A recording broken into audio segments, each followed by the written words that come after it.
Joining me on this edition of Impact Catalyst are the dream team from Habitat for Humanity, Morgan and Mike. Welcome.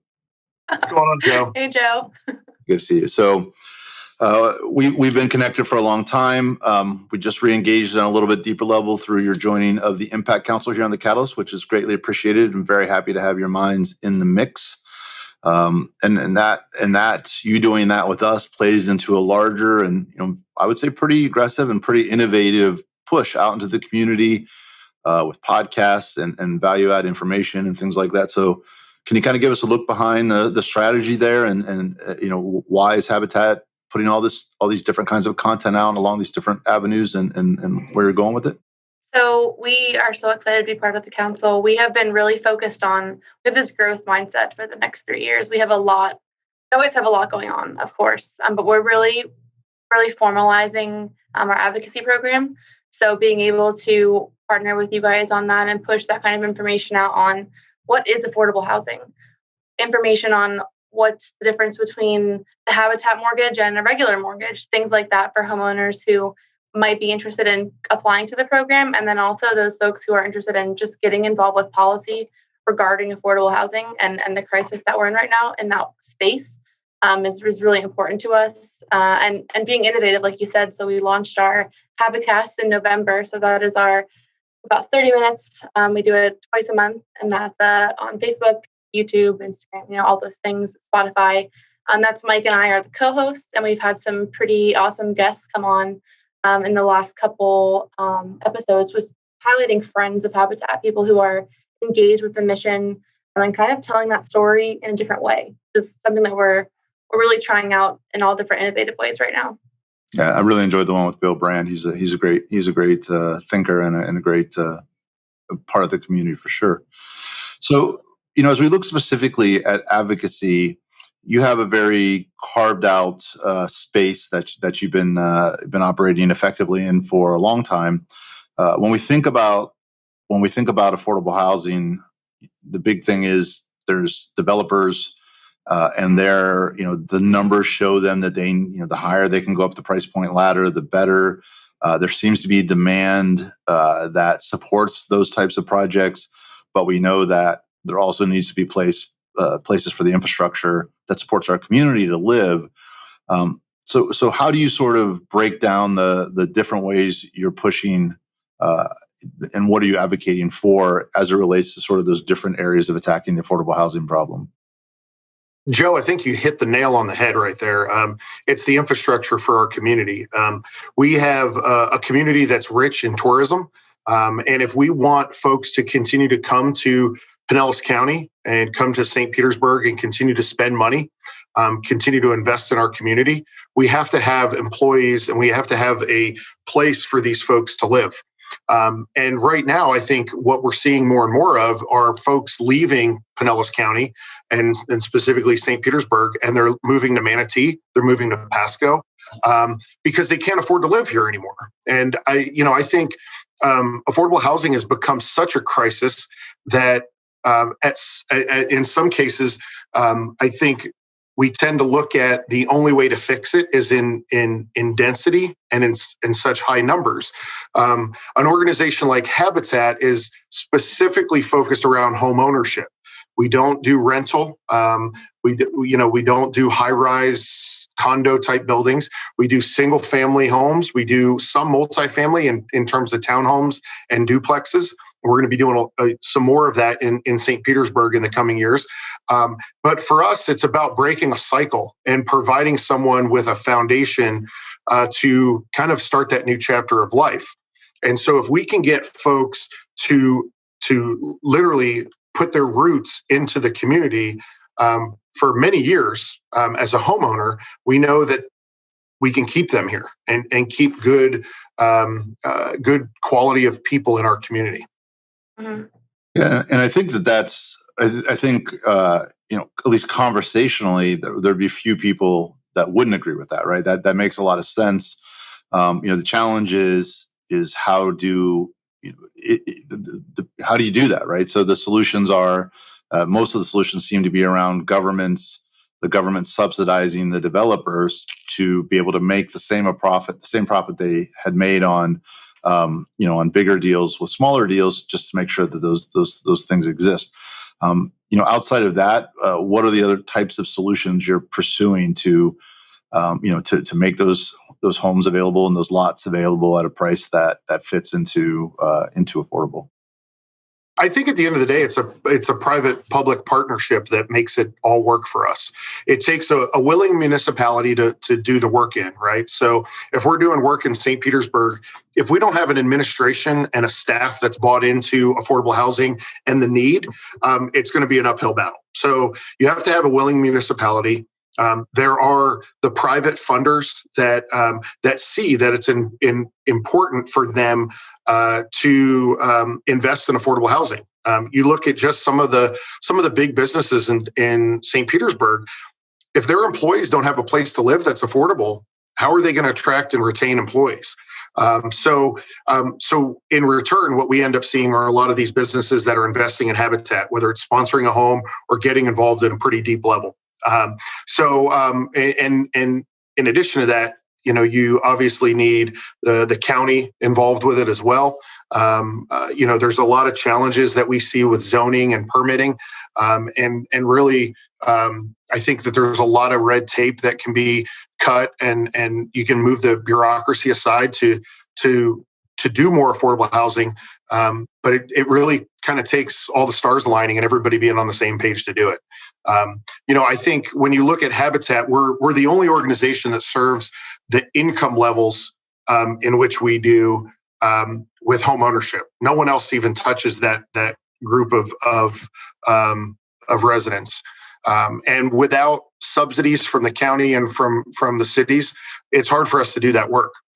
We raise as much money as we possibly can in the community, but we also need, the municipalities to step up and also ensure that, organizations like Habitat are successful and can continue to do more.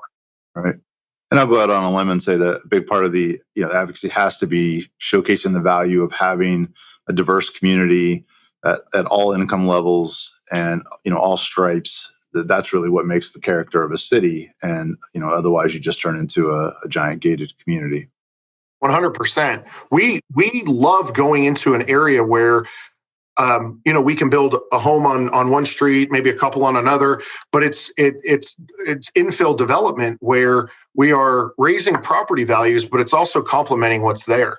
So that mixed income component is the key to successful communities, as you mentioned, Joe. So we're not in the business of trying to create a habitat only neighborhood or habitat specific neighborhood. For us, it's all about how do we work with other developers and other builders to bring all levels of the community together.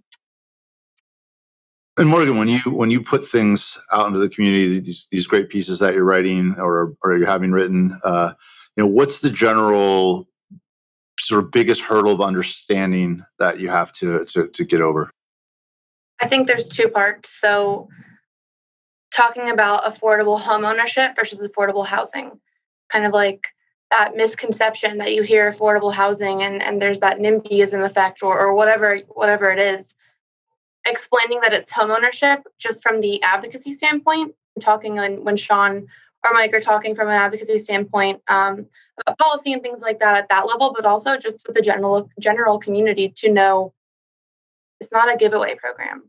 Our homeowners pay their mortgage. They impact taxes. They're doing everything that you do as a homeowner, only they're getting a hand up because they're not going to get served on either side of the spectrum. So those two things, and we've really been pushing affordable home ownership, not just affordable housing. Just trying to break that messaging down is going to be an uphill battle. That's not going to go away, but we're going to continue to try to educate people on that for sure. Sure. And I guess a trickier subject is density. You are obviously a peninsula. There is a finite amount of land, and our population continues to grow at a steady clip. So, what is the habitat relationship with density? Looking forward 5 to 10 years from now. So we're a peninsula on a peninsula, right? So that presents its own challenge when it comes to the floodplain and long term sustainability of developing homes. There's a couple ways we look at it, Joe. One is we at Habitat recognize that we have to get into multifamily development in order to continue to sustain and continue to grow. And for us, what that means is looking at things like townhomes and duplexes, villas, that kind of thing. Again, we are very specific and we stay in our lane, and our lane is affordable home ownership. So a lot of folks, and we get this probably more in St. Pete than anywhere, that want us to get into rental and high density apartment complex type things. And that's just not our sweet spot. That's not what we do. And so for us, it's continuing to look at ways to maximize space. So if we come across a lot that maybe is a little bit larger in nature, is there a way to put a villa on that lot and be able to put 2 homes there? I think it's little things like that, chipping away at finding opportunities to serve one more family. In addition to that, I think when we look at what's going on in the community, we can also be an advocate for affordable housing across the board. Habitat has a pretty amazing brand and carries a big name with it. So partnering up with other organizations that are doing advocacy work towards affordable home ownership or affordable housing, we can also kind of lend our name to help with that kind of stuff as well. It's wonderful. And whenever I speak with someone, I always like to offer some ways that just the average listener watching this can get involved and plug in. So I'll say the couple that jump into my head, and then you can add on to that. So one is really understanding the difference between affordable housing and affordable home ownership, and being a thoughtful considerer of affordable housing or any types of projects in the area to perhaps counteract that sort of knee-jerk NIMBYism that you talked about, not in my backyard, and really see that it may be a real benefit for the neighborhood and actually stand up and say so. That might be a good one. And then something we haven't mentioned yet, you have a very active, the Restore is a great place where folks can come and get different sort of, things for their house, if they're building housing, remodeling housing. That all goes to support Habitat.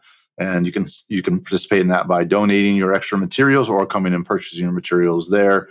I've been to them. I think they're really cool stores and a really clever way to save a lot of things that might have just been thrown away and repurpose them and to get a few layers of value out of that. So awesome. And what else?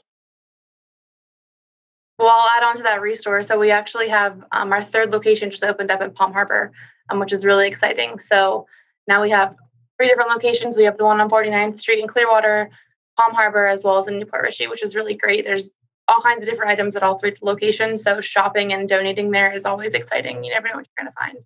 Actually, Mike just picked up new chairs. What was that, Saturday? It literally has new office chairs. Do you need any chairs? I bought 2 chairs on Saturday. I have no idea it was kind of like a spur of the moment buy. I was like, these are really cool chairs, but now I have nowhere to put them. Okay. Mm-hmm. And they're comfortable, man. I fell asleep in one in the hallway.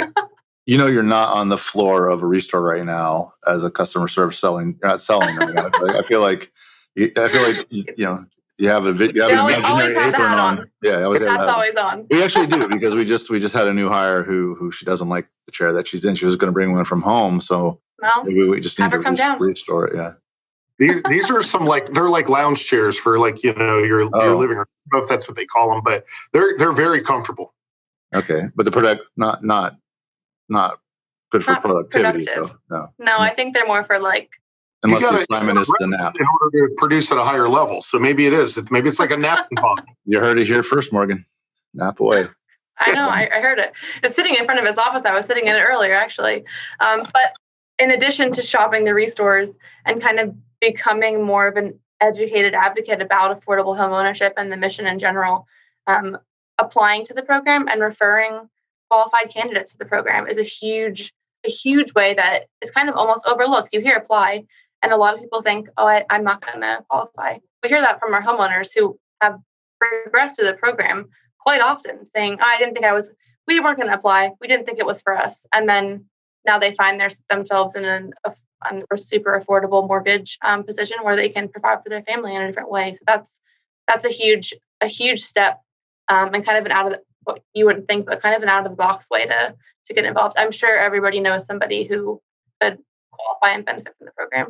Yeah, and you made a good point earlier. It is one, and I have to forgive me, I can't remember the acronym or the name, but that sort of just sustainably employed, where they're it's one of the least served tranches of need, because they're not completely without income, but they're just sort of that working but struggling folks, and they really are the backbone of what has historically been called the American dream, and to get them, they are contributing, they are working, but costs are going up, salaries not going up, and to give them a chance to enjoy what they should be able to enjoy with a full-time job, and sometimes more than that, that's just a place where not enough people play, and it's a real benefit to the community that you do really get into that zone. Absolutely. Wonderful. All right. Well, I've seen the next couple pieces we'll be publishing for you as part of our Community Voices section, and as partners in the Impact Council, and they are very good. And so I'll look forward to sharing those with the community. I appreciate you taking a little time to come on and catch up, and I'll look forward to more great things over the coming months. Awesome. Thanks, Joe.